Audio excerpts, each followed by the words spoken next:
call to order the Maine Township meeting. So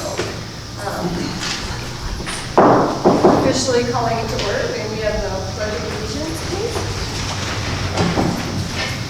I pledge allegiance to the flag of the United States of America and to the republic for which it stands, one nation, under God, indivisible, with liberty and justice for all. All right, thank you. Roll call, please.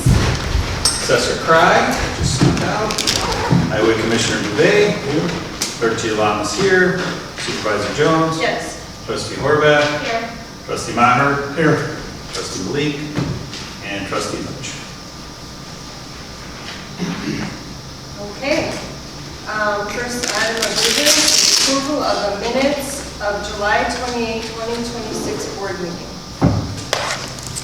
Motion to approve the minutes of the July 28, 2026 board meeting. Second.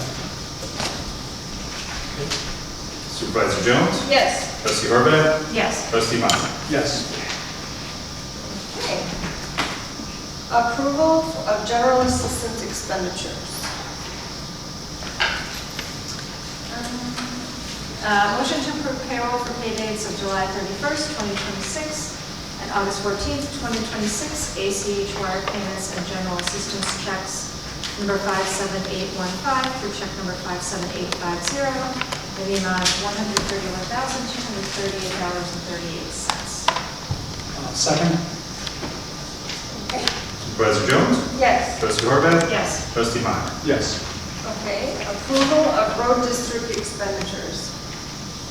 I'll make a motion to approve payroll for pay dates of July 31st, 2026 and August 14th, 2026, ACH wire payments and road district checks number 25987 through check number 26027 in the amount of $503,077.35. Second. Supervisor Jones. Yes. Trustee Horvath. Yes. Trustee Maher. Yes. Okay. Approval of general town fund expenditures. Motion to approve payroll for pay dates of July 31st, 2026 and August 14th, 2026, ACH wire payments and town fund checks number 63685 through check number 63746 in the amount of $290,584.02. Second. Supervisor Jones. Yes. Trustee Horvath. Yes. Trustee Maher. Yes. All right. And now we have a very exciting introduction. Our very own Kathy Sabini is back home. She was on a hiatus from Maine Township for a while. Welcome back. We're very happy to have Kathy come back as our Director of General Assistance. So, Katie, welcome back. All right. Public participation.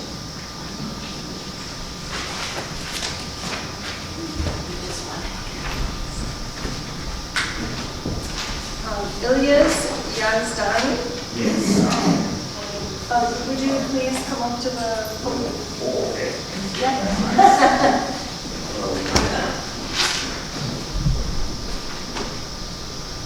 Good evening. My name is Ilyas. I've been a resident here for like the last 3-4 years now.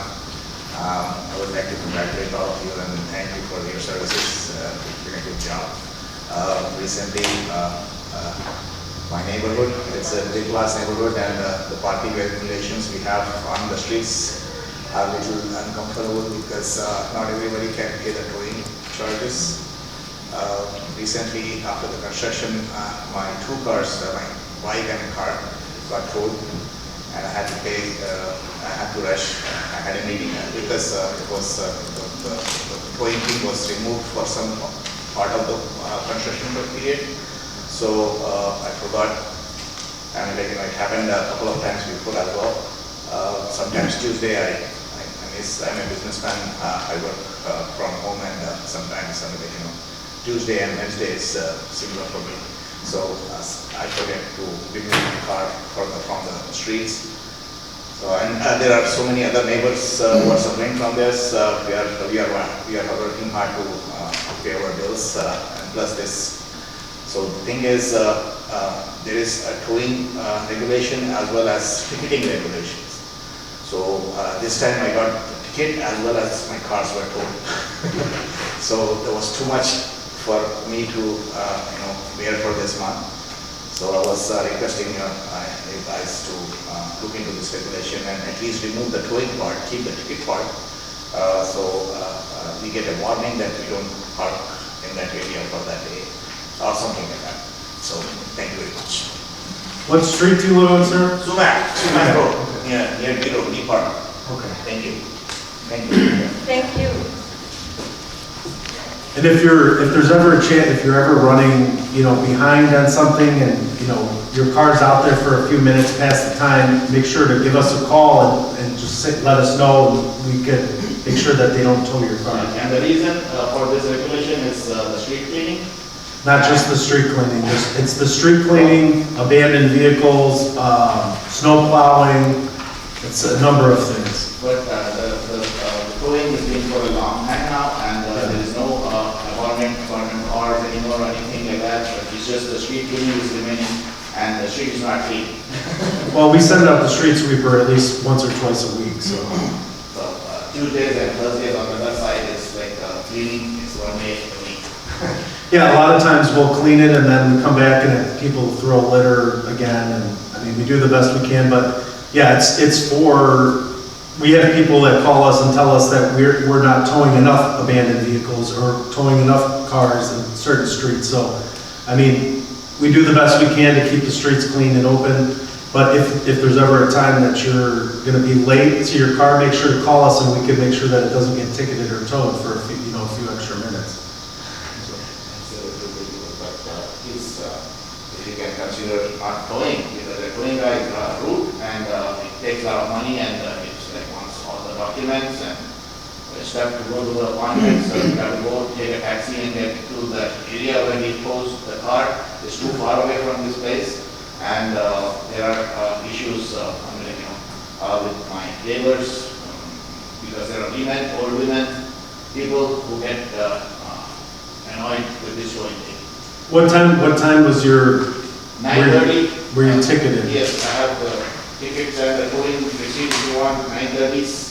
I can submit both of them. I pay $200 this time. Last time it was like $400, so it's for just for me, but for my neighbors, they're being paying the towing guy a lot of money. Well, we could Supervisor Jones we could consider waiving the tickets, possibly, right? If you'd like to speak to our code enforcement officer. I got one ticket from Nash, Nader? Yeah, he gave me a favor, the biggest ticket was removed, so I had to pay the smallest one. Nice. So thank you. But the towing guy, he took $550. Oh, we don't. Yeah, I know, so if you don't make money, if you're not making money from the towing guy, let him go. Well, it was smart. If there's extenuating circumstances, you told Nader and he was willing to work with you. So that's Yes, good. absolutely. That's good. Some municipalities won't work with you, but at least he did, so that's good. Thank you. That's positive. Thank you, sir. Okay. All right, thank you for coming in today. Oh, you are welcome. It's 2 brands. The next one is International Overdose Awareness Day. Marty Cook, our Director of Community Connection, is going to speak. Okay.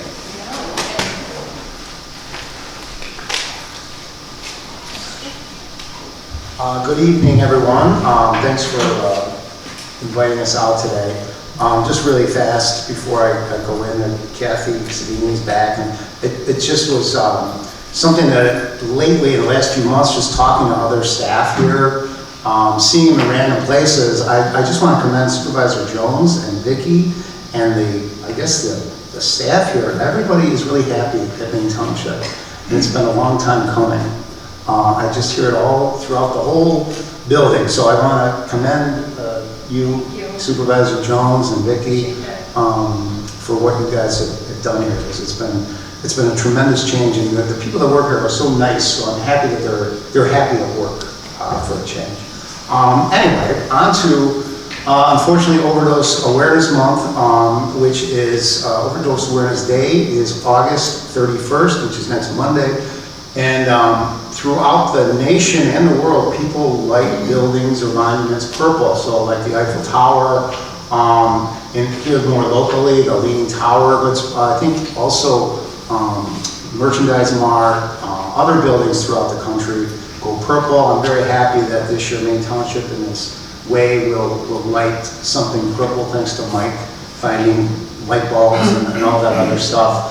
But the side of this is, you know, the good news is that opioid deaths throughout the country are down. They're also down in Cook County, and a lot of that is due to what we've been doing here in Maine Township. We do have a Narcan machine here that has been distributing Narcan to people to help them reverse overdoses. And when an overdose is reversed, they have a chance to come and connect with Nick and I and the world of recovery, which thankfully, you know, again, Maine Township has been on the forefront of. We've been doing this stuff here since 2015. In the last few years, there's been these massive lawsuits throughout the country, federal lawsuits, where for the next 15 years, no, I'm sorry, the next 18 years, billions of dollars are funneling into communities all over the country. And they have to do like 12 core things that they could spend this money on. And I'm very proud to say that we do probably 8 of those 12 things already. And we've been doing them for a long time. Again, that was with the great support of Supervisor Jones and Pete when he was a trustee, and Susie Moylan. So a lot of those things that we started many years ago are now, the country is really asking other communities to go out and do it. So I want to thank you guys for the tremendous support that we had here. I just want to say there was some tough times here where people were not for this. And I recently was in a restaurant and I saw somebody who really wasn't very supportive of the work we were doing. And it just was kind of, they're like, oh, this is great. And I was like, gosh, you know, would it have been so hard to just support people? Because I've seen a lot of people get better. The sad part is we also see people die. That still happens. And that's heartbreaking because of the families and the stigma. I always go back to, I probably tell this all the time, but there's a woman who comes to some of the other programs here whose son has got some problems, and she's come to me numerous times, and I've talked to the son numerous times, and the stigma part is she's like, please, whatever you do not tell Marie that this is going on in my family. And I said, that's nothing to be ashamed of. There's absolutely nothing, but that's still a thing out in the world. But the good news is, whenever we are doing what we're doing here, when we do the Maine news, or whenever we promote this, I get phone calls, because the sad reality is every day there's people coming into the world of addiction, and they're getting sober, or they are unfortunately passing away, or going to jail. But the good part, the people that Nick and I get to see who are, they're coming to our events, they're sober, they're happy, and they rebuild their lives. So that's the great part of what I get to see. Nick, did you want to say anything? I don't know, not too much, but just very grateful for the opportunity to be able to serve the community. A lot of the events that we've done, seeing families come together, getting an opportunity to bring their moms, their nephews and stuff, and rebuild those relationships. It's really nice to see, and I'm sure you guys have come to a few of the events. I know Jim had, but you could just see those relationships get rebuilt, and then the thank yous that we get. And I mean, I know Marty said probably he's going to send it to you, but I mean, very grateful, very happy at the opportunity that they get, because a lot of the time they don't get the opportunity to go golf, work out, baseball game, whatever. It's just stuff that they haven't done sober. And having a community that people are together to go do those things, it really helps. Because I mean, you know, a lot of these guys, if they go by themselves, that could lead to trouble. But just really grateful that this is, you know, something we get to do. We got great speakers, great food. I mean, it's just a great program. And I know a lot of places would kill to have this, because I mean, it is, you know, it's just something different, and it is great, and I'm very grateful for it. Thank you. Well, I just want to add to that. We're very grateful to have you here. As Marty said, I was here at the inception when Marty brought the concept to us, and always thought from the very beginning, from the first time I heard it, I was all for it. I was full on. and I still am. And I just want to remind people that addiction goes, there's excuse me, there's no stereotype. It crosses all barriers. Every social class, financial segment is affected by it. And it doesn't matter if you're poor, rich, have a good family, didn't have a good family, it doesn't matter. Addiction can affect you in some way or another. And even if you're not the person suffering from addiction, a family member might. And it's a painful thing to, not just to be in an addiction, but also to watch someone you love be addicted. And so we love having you here. Thank you. And we're grateful for all you do. And I'm excited that we're going to light the township purple. And we're putting it on the marquee, right? We're going to have it on the marquee on the 31st, so that and then on that day as well, we will have it. We're going to try to backlight it purple, and then we have spotlights. We were going to take a picture right now, but it's still too bright out. The spotlights don't really look good, so we'll come up with something else, or maybe if we're still here when it's dark out, we can do something. But the other thing too we want to say is that thanks to the amazing support of Senator Laura Murphy, we have received in the past couple of weeks over $17,000 in grant funds for the Recovery Connection program. The awesome team at DHS is trying to really push to help us get some rollover funds from some money that we weren't able to get prior to last year, but they're working on helping us recapture those funds.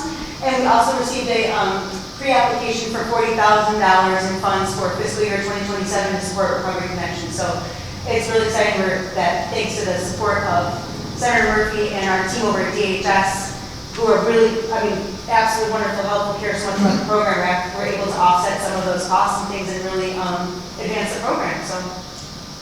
Yeah, good stuff. And Vicky and Kim, thank you so much for sticking in there. The bureaucracy of that, it blows my mind. So, we're training Danny, so it'll be ours soon. Yeah, and someday it will be yours. You seem to relish this challenge of answering these questions 50 different times, so bless you for doing that and helping us out, and I really appreciate it. When the checks come in, it's the best day ever. So, Do you want to mention the grant money you've uncovered as well? I'm glad that you brought that up. It's actually money for Marty's. That's what it is. Yeah, because I was going to say that Marty and Nick have been very good in the past in finding these grants and these funds that are available to us, not just for their program, but for all the programs of the township. And Marty is great at it, of course. And remember you mentioned those list of entities that are receiving funds. Yes. So it's exactly up Vicky's line of finding these monies that'll help these, even give more improvement to the great job you're already doing. Yes. Again, it's great to have this support from people here, and it just makes everything a lot easier. So again, we're really grateful to everybody here. So thank you. Great. It's a two-way street. Thank you. Okay. Thank you. All right. Thanks, guys. All right. Next item is discussion and possible vote to approve memorandum of agreement between East Maine School District 63 and Maine Township Mainstays Youth and Family Services. So, Director Lyons. Thank you, everyone. Just a brief bit of history before we discuss the details. We began a pilot program back in 2022 with Apollo Elementary School in District 63 to provide in-school counseling services for students that had identified barriers to receiving services in our office. So these are students whose parents might not be able to bring their students, or they may come from a particularly chaotic family that wouldn't be able to arrange appointments or kind of handle the logistical aspects of that. So that program was very successful, and so in the next year, in 2023, we expanded to 2 additional elementary schools within the district. And so we have been signing the same MOA since 2022, but this year there are a few changes, and I just want to highlight those from the document that we have been signing annually. So because of some increased needs in the community, the hours have increased. Previously, the MOA specified we had a maximum of 10 hours available per week to devote to seeing students in the schools. That has, the district has agreed to increase that to 15, so we're able to meet the challenge of that capacity. And then the other difference in this MOA from the previous versions is that we added the Family Resource Center next door as a location, because sometimes those families are able to get students there, or they're already in programs there, and we can see students from District 63 at that location instead. So that just expands another location to us where we're able to serve clients in need. And then the third change from the previous MOAs is that the billed amount was previously specified as $500 a week, but it's changed to $50 per hour, which is essentially the same rate. So I've actually been billing the district at a rate of $50 an hour since we started, because the hours vary from month to month. Plus in the summer, the hours fall off significantly because of students not being in school. We still serve some students, but not nearly as many, just because they're not able to get here during the summer. So that simply codifies a change that we've been in practice following for the past 4 years since 3 years since 2023. So, any questions about the MOA? I think this is great. It's been wonderful. Tons of great stories that have come out of it. So we're happy to continue it and expand the hours even further to serve more families. Wonderful. Thank you, Rich. Sure. Quick question. Yeah. We're going to vote on this contract tonight? Yes. Okay, just a quick question. It looks like we're going to hire a person to work full-time here, but also part-time at the school, right? Is that 55 hours a week? No, so we're not going to hire anybody new for the role. Okay. Summer Zumbrock is our family therapist who's been here for the past 4 years. We had the job split up between 2 different family therapists previously. Summer covered some of the schools, Erin covered other schools, but with Erin's departure in the spring, Summer volunteered to handle all of the schools, so she's actually going to be at Washington, Melzer, and Apollo. So that'll be part of her job in addition to the groups and clients that she sees here in the building. Okay, so she'll be the full-time township therapist position? Yes, That's going to be something. that's preferring her, yeah. So Okay. it's an existing position, we're just allocating some of her time for the district, and the district reimburses us for the time that she spends working with students there. Okay, and then the 2 are just legal questions for our attorney. Is that going to cause us any possible union problems as a part-time worker at the school district? I'm not sure if the employees there are unionized, or whether that could cause us a problem if there were. I can actually address that. Okay, thanks. Yeah, so they are, and we have very strict guidelines that differentiate between what the social workers in the school do and what our in-school therapist does. So for example, IEP hours, doing social emotional learning, helping with educational required issues, that's all something the social workers do. So we don't do any of that to avoid those issues, as you mentioned. We will focus on mental health concerns, anxiety, depression, family concerns, substance use issues, and any other things that we would normally kind of address in the office. So we're not doing there's no overlap between what we're doing and what the school social workers were doing. Okay. And then the final question is for our lawyer.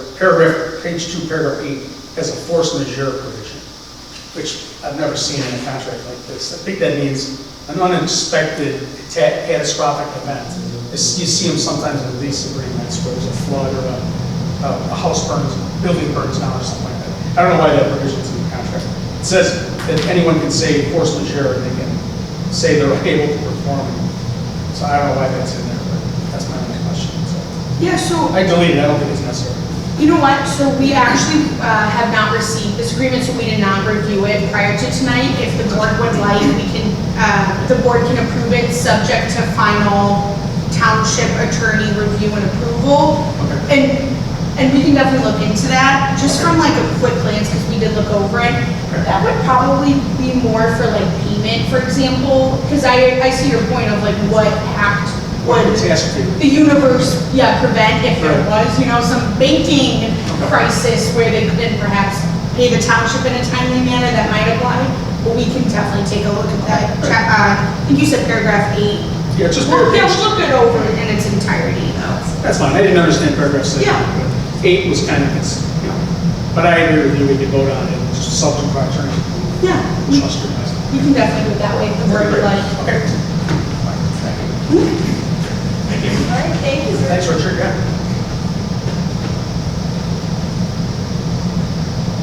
So we don't vote on it in advance, we're not approving it? No, so the board can vote to approve it, it will just be subject to final attorney review. So we'll take a look at it, any revisions, we'll send it back, but it can be approved. Do I have a motion? Motion. It's easy, it's easy. I'll do it. Why don't you do it so you can put in the word? All right, that's fine. I would make a motion to approve a memorandum of agreement between East Maine School District 63 and Maine Township's Mainstay Youth and Family Services pursuant to the form contract, 3 pages long, pending our attorney's final approval. Second. Supervisor Jones? Yes. Trustee Horvath? Yes. Trustee Meyer? Yes. Okay, now the most difficult agenda item. Discussion and possible vote to establish and approve the 2027 office close schedule. So this is for holidays. So we're establishing the days off for holidays for 2027. As you recall, we do this every year, this time of year. I have a question. Okay. And I don't know what we've done in the past, when a holiday falls on a weekend like Christmas and New Year's Day falls on a Saturday or Sunday, do you do anything? Have you in the past done anything where they got an extra day? We follow, so if it falls on the weekend, we follow we actually get the template from the CMS, like State of Illinois calendar. So if it falls on a weekend, we just pick whatever the observed date is that the state sets. Okay. So like for 4th of July this year, it was a Friday, but the upcoming 2027, it'll be a Monday, because that's how the state Right. sets it. So Okay. that's what we follow. Okay, so then, but they're only getting the, do they normally have Christmas Eve off? We usually have a half day for Christmas. Okay. Okay, I just was making sure that they were getting not less Which is- time. Which sometimes is the thing, it's like the least productive day in the history of days and years. And sometimes I can't tell from like a point of view of like even being open, I don't know how much actual like productivity we have. Nobody else is really open. So Sure. Okay, I just throw that out there. wanted to make sure people felt like they were getting. I'm trying to find, oh, here it is, the schedule. So, And setting dates, I would ask them to be respectful of part-time people. Sometimes when holidays happen, the full-time people are completely off, but a part-time person has to work, you know, there's no compensation for that. So, I mean, I don't know if that's possible to picking dates to be respectful to them. I found in the past that was one of the issues I thought should be a little better to our part-time people, since it's such a significant percentage of our employees are part-timers, to give them some breaks on holidays as well, to the extent that's possible. Especially leaving early on it. For example, full-timers leave early a little bit on the day before a holiday, part-timers have no commensurate benefit. So that's awesome. To the extent we, When I was part-time with the food pantry, and we would have a holiday where we would come in, I would just make up the hours throughout the rest of the week that I'd be missing from holiday. when you actually make up the dates, not So yeah, dates. so like it would be, because I'm not like always my salary, I would be paid by the hour, you know? So I would just like stay in the food pantry if they needed me on Monday, if we were off Friday for a holiday. So, you know what I mean? So you didn't actually get any days off? Well, no, I did, because I would But, on but I Friday. mean, you had to make up those hours, so in reality, you actually didn't get any time off. Well, I thought your point was, My point is- they were missing on money from. No, not at all. I just made my point terribly. I made my point terribly.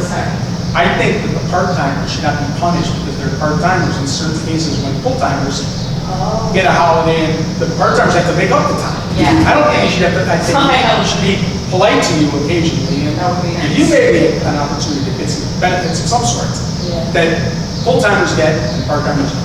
I know I don't know about this job, but I know other jobs, government jobs I've worked at, it does depend on how many hours you So if you're like under 18 hours, you don't, so I know that that is a factor as well, as far as like what days. But the way that we would always do it is if the holiday falls on a day you're scheduled to work, you are not expected to make up those hours. I mean, That's good. That was my theory. Give them, like Kelly just said, they're not. I would hope not. I just like to point out, we strive to treat them like we All the time, yes. not just on Just all the time. Okay, so the days that we're discussing would be New Year's holiday, which would be Friday, January 1st, 2027, Martin Luther King Day, which is Monday, January 18th, 2027. These are all 2027. President's Day, Monday, February 15th, Memorial Day, Monday, May 31st, Juneteenth, Friday, June 18th, Independence Day, Monday, July 5th, Labor Day, Monday, September 6th, Columbus Day, Monday, October 11th, Veterans Day, Thursday, November 11th, and then on Thanksgiving, the office closes at 1 p.m. on Wednesday. So the day before Thanksgiving, to give the employees some time to, help prepare or travel or just spend extra time with the family. And then also they're off Thursday and Friday, November 25th and 26th. And then Christmas Eve, which is Friday, December 24th. And then the office closes at 1 p.m. Friday, December 31st. So usually Christmas Eve you have the half day that goes for Christmas Day, so doing it this way you lose half. So you could have closed early than another half day. Because usually we're closing half day for Christmas Eve, and we have Christmas Day or totally off, so. We don't have to approve this, we have still till next month, so we can consider. Have you ever done anything, so, I hate to keep bringing up where I work, but, so when we have a situation where it's like falls on a weekend, then full-time staff, since they're basically missing a day, they would have a day in that pay period that they could take on their own. But they would have to get it approved ahead of time. But they would say, yeah, I'm going to take off that Monday, or I'm going to take off that Friday. So that way we also didn't have everybody taking off on the same day. Like comp time. Right, with comp time. So they would get a comp day. And I mean, you could in theory do that with part-timers, give them like a couple hours, or I don't know, do something. But I don't know if that's something to consider. I also don't. That would be up to the department heads to see if that even seems feasible. And I would expect it to also be what they're doing, not just, I'm not sure how. I'm okay with this schedule the way it is right now. Are you? Yeah, I'm fine. Okay. I think because it's Friday, Christmas Eve, and then you have Saturday and Sunday, you're still getting 3 days off.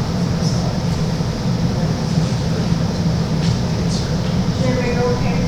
I lost my list of dates, so I don't count that now. But yeah, whatever's flexible is okay with me. I just wanted to make that count for the part-timers. Okay. That's all. Okay. I'm okay with any dates that Okay. consensus. Okay. Can we have a motion? Motion to approve the 2027 office closed schedule. Second. Supervisor Jones? Yes. Trustee Horvath? Yes. Trustee Maher? Yes. Okay, and the next item of new business, which is discussion of possible vote to approve a special town meeting of electors on October 1st, 2026. We're going to move that down on the agenda after we come back to from closed session. So at this time, we're at old business, which is discussion and pest control remediation efforts for unincorporated Cook County. Yep.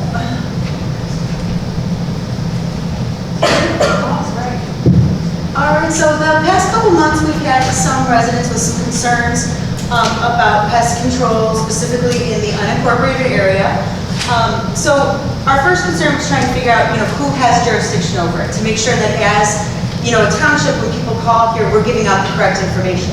So one thing that was actually really helpful about all this is we realized that some of the information we were giving out wasn't exactly the right way to direct people. So we found out that Cook County actually doesn't really have jurisdiction in terms of providing any remediation on their own. Like, they don't provide pest control, animal control doesn't go out and handle it. The Department of Public Health kind of keeps a list of where problem areas are, but then they're referring people back to the township. So previously what we were doing was, people would call here, we were giving them the number to Public Health was telling them to call back here. So one way that we've kind of effectively handled this is we've eliminated that extra step for people who call. When people call here, we're keeping track of the problem areas, Danny's keeping a list. The other thing that kind of included in the board packet as well, and it's something after talking to the Department of Public Health, Animal Control, and our local Cook County Commissioner, is really just encouraging people that this is something that starts at home. This is something that starts in your block. So if you look in your packet, there's some remediation efforts people can make, making sure that their garbage is brought out on time, the right day, that they have lids, there's not holes in it, making sure that you don't have piles of stuff in your yard, your front or backyard. Perhaps, neighbors can get together and even call local pest control for their own property. But one thing we can do as a township is if there are homes that are not well maintained and it's within our jurisdiction with code enforcement, they can reach out to Nader and let them know that there's maybe a property that could use some help that might be causing a problem. So again, the ways that we were able to help is just that we're not sending residents now here. We're letting them know, okay, here's where your options, here's some ways you can remediate at this time. Whether or not it's something that, based on what we've heard from Cook County, whether or not it's something that the township, I don't know how we would even begin to offer services ourselves or rodent control. I don't think that's something we really could do or have the means really to do, but the main thing just kind of starts with some different habits at home in your neighborhood, and then, like we said, when code enforcement can help, we'll send them out with what we have jurisdiction over. So if there's anything else you recommend or would like us to do here at Town Hall, we're open to trying to kind of do a little bit more research as well. So that's just kind of what we came up with in the past month. What are the main type of pests you're getting complaints on? Is it rats? Yes. Yep. Yeah, so it is that's really it. We did look into some things. It's funny because we had talked about a few different options, such as introducing, feral cats into the neighborhood. We found out that actually becomes a bigger problem because a lot of times when you introduce cats, people are feeding the cats. The cats don't hunt, so now you have rats and cats. We looked into too if we were to introduce other like poison control or different poison or other kinds of methods. You have a big liability too of people's pets and other things. So it is one of those kind of issues that if we can sort of just encourage people to see what they can do on their individual blocks first, that probably is the best. Yeah, usually, on the property management side of things, what I usually would tell people when they call and complain, I'm like, well, like you said, we can't really do anything on public areas because of potential liability, but you as a homeowner certainly can put out bait boxes with poison in it to keep the rats off of your home property or to help control it. So. And the other thing that we've really learned is, a lot of times people have, if you have a bird feeder, clean up that bird feeder, keep an eye on that, make sure stuff's not spilling all over. If you're feeding, when you're feeding the cute little animals in your yard and the chipmunks and the squirrels and all the cute stuff, the rats don't know it's not for them. So just being really mindful of what you put out, maybe educating your neighbors about what you put out and let them know that as much as, that's something everybody, who doesn't want to feed the cute stuff? But you've just got to remember that it's feeding everything if you're doing that and encouraging that in your neighborhood too, so. And I know the population in the northwest suburbs, just because I've dealt with it in other areas too, has really exploded, the rat population. And most of the time, the most effective treatments are treating the burrows themselves and contraceptives. So obviously the township's not going to get involved in either of those, but some villages and cities do. But I think educating the public on what to look out for, like burrows and stuff like that, is the best way to just kind of educate them. They could bring in pest remediation experts to resolve the problem. What those electronic devices that you've heard of those? They don't really work. They don't work? Not well. What doesn't work? It's an electronic device that really bothers the hearing sensations of the rat, repels them, it doesn't hurt anybody else. So I found I've heard that could be successful. Also, removing dog feces is a big problem. Rats, they live off, you take care of your dog, you get rid of the feces off the grass. And I think people who live close to businesses too, large dumpsters with food, people who live close to restaurants, obviously they need water, a source of food, and garbage. You need them all in close vicinity. If you don't keep those all in close vicinity, you're going to do a lot to prevent rats. Keep your garbage cans away from any water source like a sewer, drain tile, and keep your lids covered, and don't let the squirrels destroy your garbage can lids. Then the squirrels take the food out, and the rats get the food inside. The squirrels are just as bad. It's just degrading garbage cans. And then that's another thing too, going along with calling code enforcement, if someone notices that there's a problem in their yard, if there's a restaurant that seems like they don't have practices that are handling their garbage and their waste properly, you can let, then Cook County can handle those types of things. So that's where we're at right now. We'll kind of reach out to some other townships as well. And kind of just, it's something that we are considering. Like I said, Danny's done a great job of handling those calls. Have you noticed an increase or decrease as the rain? We haven't had as much rain right now. Have you noticed a decrease? Yeah, I've only gotten one call last week, which is way down. Yeah. From what I said. So it seems like heavy rain seems to be an indicator of more calls to the township too, so. Especially with mosquitoes coming too, right? That's going to be the Yes. second problem. Yeah. That we have an abatement district, we can at least refer people. How they say to, so. they don't have to take care of rats, but they do take care of mosquitoes. That just makes no sense. The county says, the Department of Public Health says they won't do it. It's just, Yeah. if there was a problem, they would get away with that legally. They do the ones who have to take care of that, right? Thank you, Victoria. Thank you. Okay, we're on to official reports. Would you like to kick it off, County Commissioner? Sure. I'll be quick. Trustee Malik's not here, but I just wanted to say that, he had a really good showing for the Cultural Day this past weekend. A lot of people were brought up on stage. I don't know how he did it in such a short period of time, but it was very well attended. I wanted to say congrats to Kathy and welcome back. As far as our projects, we've completed most of our large-scale construction projects for the year. We do have one more fairly large project we're looking to get done and going out to bid in the next month or so for the Maine North area project. That's going to be, that was with the state of Illinois and the IGA that we signed with them to provide a retention area for the homes to the north. So we will be going into phase one in the next month or so going out to bid. So that's it. Thanks. Yeah, it was a very busy month, a lot of different events. Thank you to everybody that came to National Night Out, helped make it such a success. Thank you to Commander Bushing and Cook County Sheriffs for attending. The helicopter landing, I think, was by far the highlight of the evening. Everybody really got a kick out of that one, so that was a nice surprise for everybody. Yes, also attended Pakistani cultural event, which, like you said, was very well attended. Lots of people, had to park about a half a mile away, but it was definitely a very good time. And again, thank you to everybody for helping with National Night Out again this year.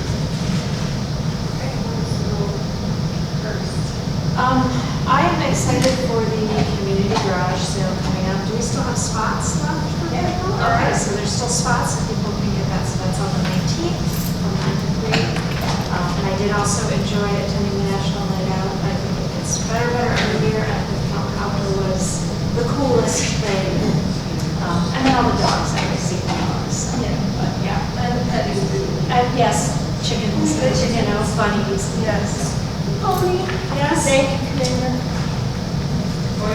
You set the bar kind of high, so next year. The guys from the gas station all took turns going to the park.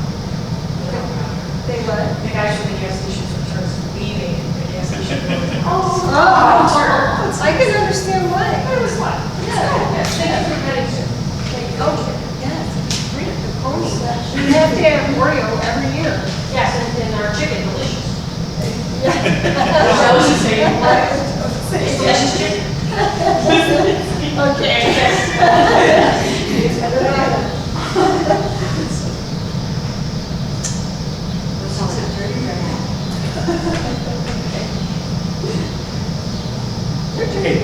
wanted to congratulate our supervisor, Kimberly Jones.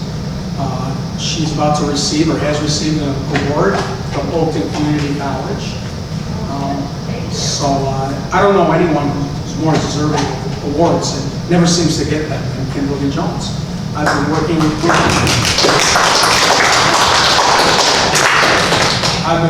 Kim now for 5 or 6 years, and it's been nothing but a pleasure. First as a trustee and now as a supervisor, and she's just absolutely great.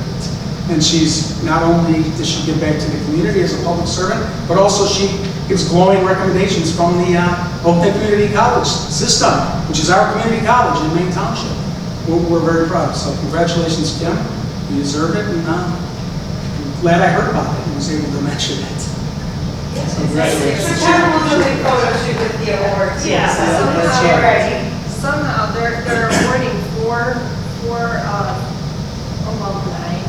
Somehow, I got picked along with a NASA engineer. I don't know, that's pretty awesome. That's awesome. So we can feel free to go by and look at her lovely picture on the walls. She could be on the Wall of Fame, I'm sure, very soon.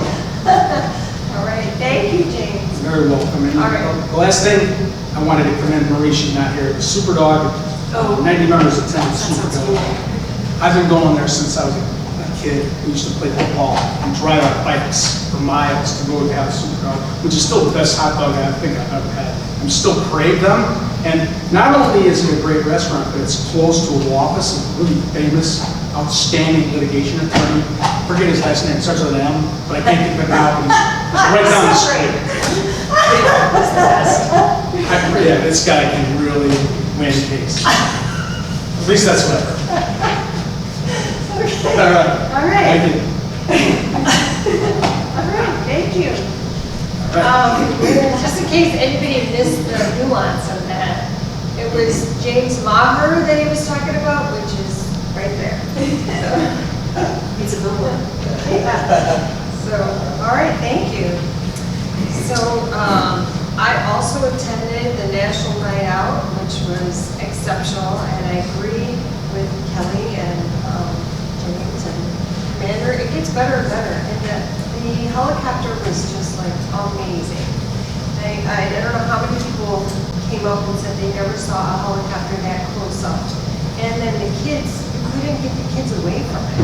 Next year, the trustees be brought in on helicopter. Oh, I'm gonna have to work on that. That'd be cool. That's a great idea. I have to talk to the commander. We get some aviator sunglasses. A Top Gun. Yes. All right. I like it. Yeah. Yeah, exactly. Yeah, all right. I like that idea. You have to work on that. Anyway, it was great. So thank you for Giovanna's and all the volunteers and employees that helped me did a great evening, and Cook County Sheriff, of course. That was excellent. And then ASA trustee, Asif, his Pakistani night on Sunday was unbelievable. I agree. I don't know how he does it. And the weather was perfect. But he has so many dignitaries and brings so many people to the community together. And it's amazing. And I think it's great for our community too. And so I commend him, and it was a really nice evening. I also went with Vicky and Danny to this museum, the National Servant Museum, which is also in our community, which is, I really had never heard of it.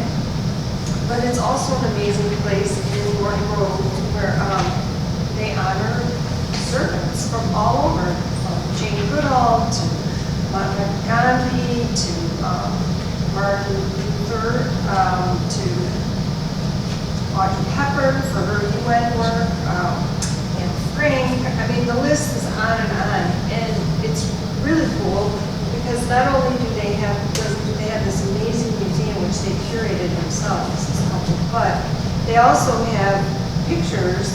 Well, a lot of them have the actual person's actual signature, authentic signature, which is amazing. But they also have it connected to a daycare.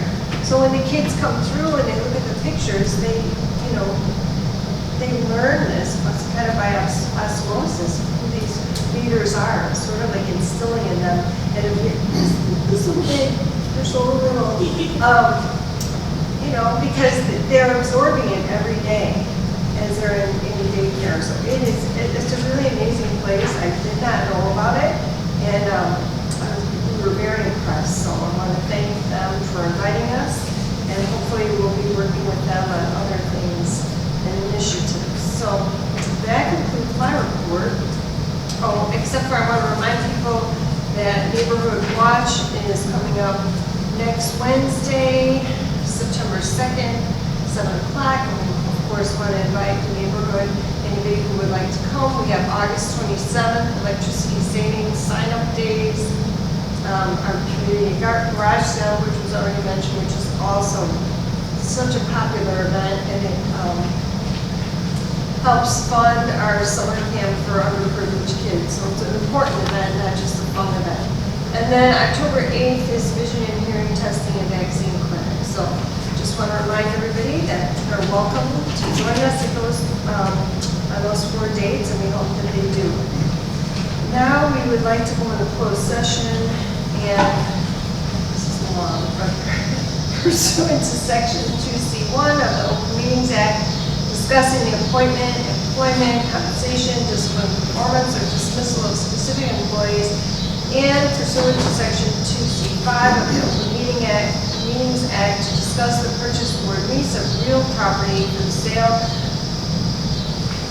for the use of the public body, including meetings held for the purpose of discussing whether a particular parcel should be acquired, and pursuant to section 2C6 of the Open Meetings Act, the setting of a price for the sale or lease of property owned by the public body, and pursuant to section 2C11 of the Open Meetings Act, litigation when an action against, affecting, or on behalf of the particular public body has been filed and is pending before a court or administrative tribunal, or when the public body finds that an action or probable or imminent, in which case the basis for the finding shall be recorded and entered into the minutes of the closed meeting.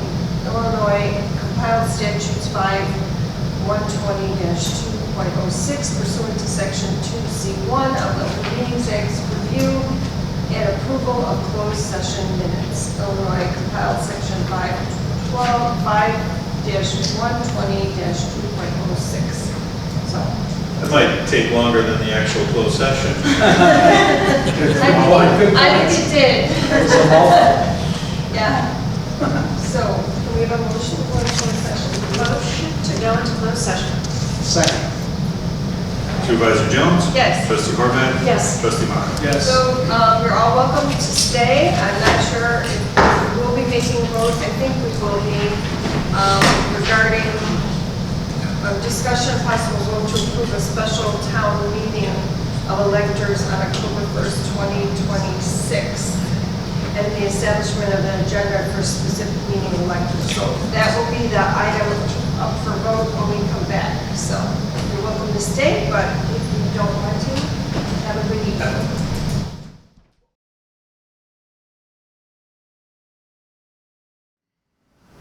Okay. Can we get a motion to?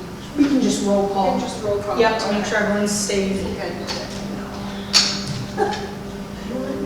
Every time it can, sometimes it can get me. Okay. Supervisor Jones? Yes. Trustee Horvath? Yes. Trustee Meyer? Still here. Yes.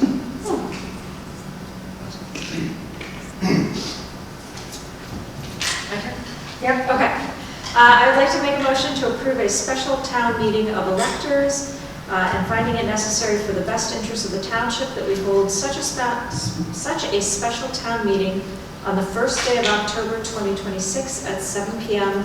at 1700 Ballard Road, Park Ridge, Illinois 60068, for the electors to act on the following agenda. 1, call to order.